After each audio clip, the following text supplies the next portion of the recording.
தேவிகள் எல்லாம் அலங்காரம் பண்ணி பார்த்தீங்க இல்லையா? நல்லா இருக்கு இல்லையா? எப்படி இந்த மாதிரி தேவிகள் இந்த நிலைக்கு போனாங்க சொல்லுங்க பார்ப்போம். சாமிகள் அப்படியே மேலேருந்து வந்திருக்க மாட்டாங்க இல்லையா? பாடம் படிச்சிருப்பாங்க. சூலாயுதம்லாம் வச்சுருக்காங்க. அவங்க சூலாயுதம், வாள், தாமரை மலர் மேலே உட்காந்துருக்காங்க. நம்மளும் அப்படியே ஆனால் இருந்தால் நல்லாயிருக்கும் இல்லையா? அந்த லட்சுமி மாதிரி ஐஸ்வர்யமா. நாம் எப்பவும் கீழே நின்றுட்டுருக்கோம், சாமி கும்பிட்டுருக்கோம். நாம் எப்போ இப்படி ஆகிறது? இப்படியே இருக்கோம், கேட்டுகிட்டே இருக்கோம். நாமளும் கொடுக்குறவங்களாகணும் இல்லையா? எப்போ நம்ம வாழ்க்கையில் நம்ம அடுத்தவங்களுக்கு எல்லோரும் நல்லா இருக்கட்டும், சந்தோஷமாக இருக்கட்டும், நம்ம வீட்டு பிள்ளை நல்லா இருக்கட்டும் அப்படின்னு இல்லாமல், குறுகிய மனம் இல்லாமல் பரந்த மனசு. இந்த உலகத்தில் இருக்கிற ஒவ்வொருத்தரும் என்னுடைய சகோதரர்கள் தான், சகோதரிகள் தான். எல்லாருமே சந்தோஷமாக இருக்கட்டும், அமைதியாக இருக்கட்டும், மன நிறைவோடு இருக்கட்டும் அப்படிங்கிற எண்ணம் எப்போ தோணுதோ அப்போ தான் நாம் அந்த கோயிலில் இருக்கிற சாமி மாதிரி அந்த நிலைக்கு சந்தோஷமான முகமலர்ச்சியோட நாம் ஆக முடியும். இல்லைன்னா நம்ம லட்சுமி மாதிரி மேக்கப் போட்டுட்டு வந்தாலும், நகை நட்டெல்லாம் போட்டாலும், புன்னகை இல்லைன்னா, பொன்னகையை போட்டாச்சு, புன்னகை இல்லைன்னா நான் எப்படி இருக்கோம்? அப்போது உண்மையான நகை எது? அந்த தேவிகள்கிட்ட என்ன இருந்துச்சு? வெளியில் அலங்காரம்லாம் காட்டியிருக்கோம், உண்மையிலேயே அவங்கக்கிட்ட எல்லாம் நல்ல குணமும் இருந்துச்சு. அந்த தேவதைகள்கிட்ட 5 முக்கியமான குணம் இருந்துச்சு. SSME அப்படின்னு சொல்லுவாங்க. அதை சர்வகுண சம்பன்ன, எல்லா குணங்களாலும் நிறைஞ்சவங்க. பௌர்ணமி மாதிரி ஃபுல். சம்பூர்ண நிர்விகாரி, எந்த தீய உணர்வுகளும் தீய பழக்கம் எந்த கெட்ட குணமும் இல்லாதவங்க. அடுத்தது சொலா கலா சம்பூர்ண, அதாவது எல்லா ஆயக்கலைகள் 64 எல்லா கலைகளையும் நிறைஞ்சவங்க. மரியாதா புருஷோத்தம், கடவுளுடைய கட்டளைப்படி ஒவ்வொன்றையும் நடந்தவங்க. அகிம்சா பரமோதரம், மனசாலையும் யாருக்கும் துக்கம் கொடுக்காதவங்க. இந்த 5 விஷயங்களை அந்த தேவதைகள்கிட்ட இருக்குது. கோயிலில் இருக்கிற நாம் வழிபடக்கூடிய சாமிகிட்ட இருக்குது. அவங்க அப்படியே நேரம் போய் அப்படியே பிறக்கும் போதே அப்படி ஆயிடல. அவங்களும் முயற்சி பண்ணாங்க. நம்மளை மாதிரி ஒரு சாதாரண, இப்போ நம்ம கோயில்கள்லாம் பார்த்துருக்கோம் இல்லையா? எப்படி உருவாச்சு? சாதாரண மனுஷனாக தான் இருந்தாங்க. நம்மளை மாதிரி ஒரு மனுஷனாக தான் இருந்தாங்க. சிவனை தவிர மிச்சம் எல்லாரும் சாதாரண மனுஷனாக தான் இருந்தாங்க. அவங்க சிவனை தவம் பண்ணி பண்ணி அந்த நிலைக்கு வந்தாங்க. இப்போ நாமளும் அந்த கோயிலில் இருக்கிற லட்சுமி மாதிரி, சரஸ்வதி மாதிரி, துர்கா மாதிரி இருந்தால் நல்லா இருக்கும் இல்லையா? ஆனால் ஆக முடியுமா? பிரம்மகுமாரிகள் இயக்கம் அதுதான் சொல்லிக் கொடுக்குறாங்க. மனிதன் என்பவன் தெய்வமாகலாம். நாம் நாளைக்கு இன்னைக்கு நாம் செய்கிற செயல்கள் நாளைக்கு தேவதையாக்கும். இன்னைக்கு மனுஷன்தான், நாளைக்கு நம்மளை தேவதையாக்கும். யாருக்கெல்லாம் அந்த மாதிரி லட்சுமி மாதிரி, சரஸ்வதி மாதிரி, விநாயகர், முருகர் மாதிரி ஆகணும்னு நினைக்கிறீங்க? கை தூக்கம் பார்ப்போம். எல்லாரும் இப்படியே தான் இருக்கணும்னு நினைக்கிறீங்களா? இப்படி ஆகணும்னு யாருக்கும் ஆசை இல்லையா?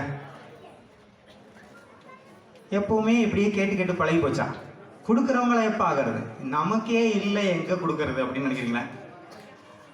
அப்போ அந்த தியானத்தில், ராஜயோக தியானம் அப்படிங்கிறது, அந்த தியானத்தில் நம்ம கடவுள்கிட்ட இருந்து எப்படி கடவுளுங்கிற லெவலுக்கு நாம் கடவுள்கிட்ட இருக்கக்கூடாது.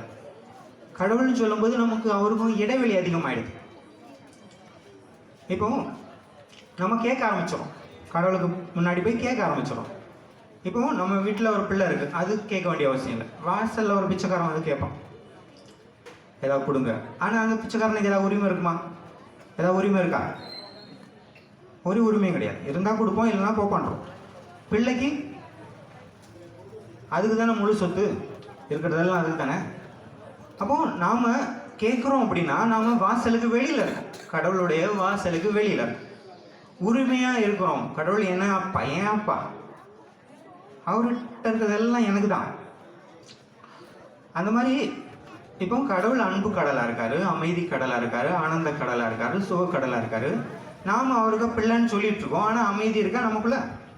அன்பு இருக்கா? சந்தோஷம் இருக்கா? இப்படி யாராவது உலகத்தில் இருப்பாங்களா? நாம் பெரிய பணக்காரர்கள், நம்ம பிள்ளை ஒரு வேளை சாப்பாட்டுக்கே அலைஞ்சிட்டு இருக்கு அப்படின்னு யாராவது உலகத்தில் யாராவது இருப்பாங்களா? ஒரு வேளை காணாமல் போன குழந்தைன்னா அப்படி ஒரு வேளை சாப்பாடு கஷ்டப்படும். அப்போ நாம் கடவுளுடைய குழந்தை, அம்மா அப்பான்னு சொல்லிட்டு ஏன் நம்ம இந்த மாதிரி கெஞ்சிட்டு இருக்கோம், கேட்டுட்டு இருக்கோம், தேடிட்டு இருக்கோம்? அறியாமை, கடவுளை பற்றிய அறியாமை. கடவுள் என் அப்பா அப்படிங்கிற உரிமையை நாம் கொண்டு வரணும். என்னுடைய அப்பா, அவர்கிட்ட நான் கேட்க வேண்டிய அவசியம் இல்லை. அன்பை கொடு, அமைதியை கொடு, சந்தோஷம் கொடுன்னு கேட்க வேண்டிய அவசியம் கிடையாது. நம்ம எங்கள் அப்பா கிட்ட என் உரிமை இருக்குது, அவருடைய பாக்கெட்லேருந்து எடுத்துக்க முடியும்.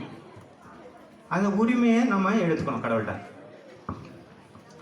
அப்போது இப்போ சூரியன் இருக்கு, சூரியன்கிட்ட யாராவது கேட்போமா? சூரியனே, நம்ம வீட்டுக்குள்ளே உட்காந்துட்டு சூரிய பகவானே, சூரிய பகவானே எனக்கு கொஞ்சம் வெளிச்சம் கொடு, கிடச்சிருமா? கிடச்சிருமா? கிடச்சிருமா? யாரும் போய் சொல்ல மாட்டேங்க, கிடச்சிருமா? நாம தான் வெளியில் வந்து நிற்கணும், வெட்ட வெளியில் நாம தான் நிற்கணும். அது சூரிய ஒளி தானாக விழும், அதுக்கிட்ட கேட்கண்டாம். அதே போல தான் கடவுள், அவர்கிட்ட கேட்க வேண்டிய அவசியம் இல்லை. அவர்கிட்ட போகணும். அந்த அன்பு அவருக்கு மேலே உருவாகணும். நமக்கு எவ்வளோ அன்பால் தான் அவரை நெருங்க முடியும். நியமங்கள் சடங்குகளால் நெருங்க முடியாது. நம்ம பக்தியிலே நிறைய 63 நாயன்மார் கதையெல்லாம் கேட்டிருக்கோம். ஒருத்தர் நிஜமாக கோயில் கட்டினாரு, ஒருத்தர் மனசில் கோயில் கட்டினாரு. சிவபெருமான் யாருக்கு முன்னுரிமை கொடுத்தாரு? மனசில் கோயில் கட்டினவருக்கு தான் முன்னுரிமை கொடுத்தாரு. அதே போல் நாம் எல்லா சடங்குகளும் கரெக்டாக பண்ணிட்டு மனசு வந்து அங்கே எங்கேயாவது அலைஞ்சிட்டு இருந்துன்னா அப்போ எதுவுமே கிடைக்காது. அமைதியாக உட்காந்துட்டு கடவுளுக்கு மேலே அன்பு அவ்வளோ, எப்படி நம்ம ஒரு குழந்தைங்க மேலே அன்பு வச்சுருக்கோம், கணவன் மேலே அன்பு வச்சுருக்கோம், பேரன் பேத்தி மேலே அன்பு வச்சுருக்கோம், அந்த அன்பு கடவுள் மேலே ஏற்படும். அப்போ நாம் மனிதன் என்பவன் தெய்வமாகலாம்.